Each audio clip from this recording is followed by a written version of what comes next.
humid air clung to Sergeant Marcus Rivera's skin like a second uniform as his squad trudged through the Colombian Amazon, their digital camo patterns dissolving into a kaleidoscope of green shadows. He'd never liked jungles. Not in Panama, not in the Philippines, and certainly not here. Something about the way the canopy swallowed sunlight whole set his teeth on edge. It was 2006, and their mission was simple. Track down a FARC dissident cell rumored to be hiding near the Brazilian border. The jungle here was relentless. Vines snaked across their path like constrictors, howler monkeys screamed like wounded children, and the ground squelched with every step, releasing a fungal stench that coated their tongues. Private Diaz kept spitting as if he could eject the rot from his lungs. Feels like breathing through a swamp's asshole, he'd grumbled that morning. No one laughed. But it wasn't the guerrillas that worried the locals. Weeks earlier, villagers near Leticia had reported sightings of La Madremonte, a vengeful forest spirit said to drown trespassers in her moss-covered embrace. The soldiers laughed it off. Rivera's chuckle had been the loudest, though he'd noted the way the village elders' hands shook while sketching the spirit's sigil in the dirt, a spiral within a crescent, like a whirlpool trapped in a ribcage. Until the rains came. 3 days into the patrol, the skies opened. Torrents turned trails into rivers. The water strangely viscous, clinging to their fatigues like glycerin tears. The unit took shelter in a half-collapsed logging camp, its rusted chainsaws still embedded in tree trunks like grotesque surgical tools. Vega found a faded National Geographic. From 1983 in the foreman's shack, the pages fused into a pulpy mass. "Look," he'd said, holding up a photo of loggers posing with a jaguar carcass. "Winners write history." That night, Private Diaz swore he saw a woman in the downpour, tall, her skin like cracked bark, hair tangled with vines that moved even as the rain fell straight down. She vanished when he blinked. Like the forest itself took a breath and sucked her back in, he whispered, fingering the crucifix beneath his shirt. The next morning, Corporal Vega's boots were filled with river sludge, thick and squirming with translucent worms, though the nearest water was miles away. "A warning," muttered their Colombian liaison, Ramirez, crossing himself. His usual composure had fractured, revealing raw terror beneath. "She marks those she wants, marks them for the roots." By day 5, the radios died. Static hissed even when the batteries were pulled, forming words in the white noise. "Raíces, a jugar, regreso." Rivera smashed the handset against a stone, but the whispers continued. They found the first body near a creek. A FARC scout, his lungs bloated with murky water, his eyelids sewn shut by thin root filaments. Fern sprouting from his nostrils, no bullet wounds, no signs of struggle. Only his left hand remained above the waterline, fingers splayed in a futile grasp toward the canopy. "Drowning in 6 inches of water," Rivera muttered. Ramirez paled. "The jungle drinks deep," he said, pouring his canteen into the earth.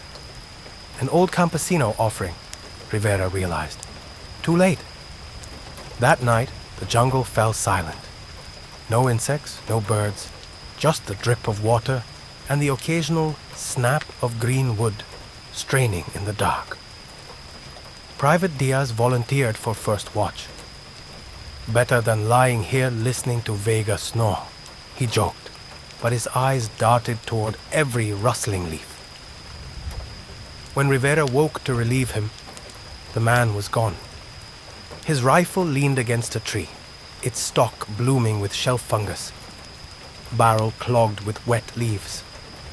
They followed his tracks to a sinkhole, its walls glistening with bioluminescent moss that pulsed faintly blue, edges studded with broken roots.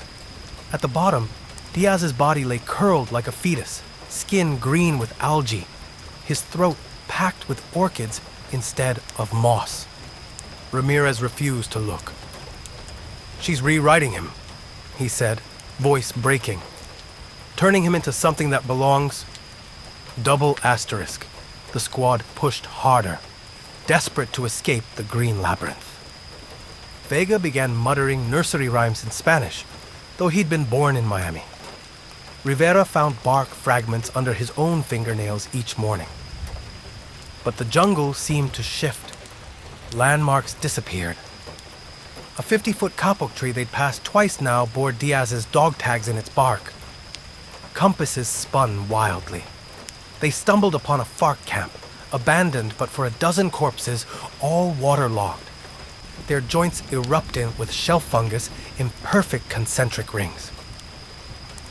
Rivera's camera captured strange symbols carved into trees, spirals like whirlpools etched with fingernails, and what the lab later confirmed were human teeth. "Prayers," Ramirez whispered. "The oldest kind. Blood and fear and teeth." On the 8th night, the rain stopped. The silence broke with a sound like creaking timber and the wet pop of seed pods bursting. Rivera's flashlight beam caught a silhouette, a figure towering 7 feet tall. Its torso a lattice of living branches cradling a human pelvis. Moss dripping from its limbs, eyes glowing faintly green. It moved without footsteps, the earth itself recoiling from its touch. Vines snaking toward the men. The squad opened fire, bullets tearing through foliage, splattering sap that stank of gangrene. But the figure dissolved into the shadows. Only Ramirez didn't shoot. He knelt instead, pressing his forehead to the mud as the thing's laughter echoed through the trees, a sound like boulders grinding beneath a river. They exfilled at dawn, choppers skimming the treetops, so low that dripping leaves lashed the crew chief's face.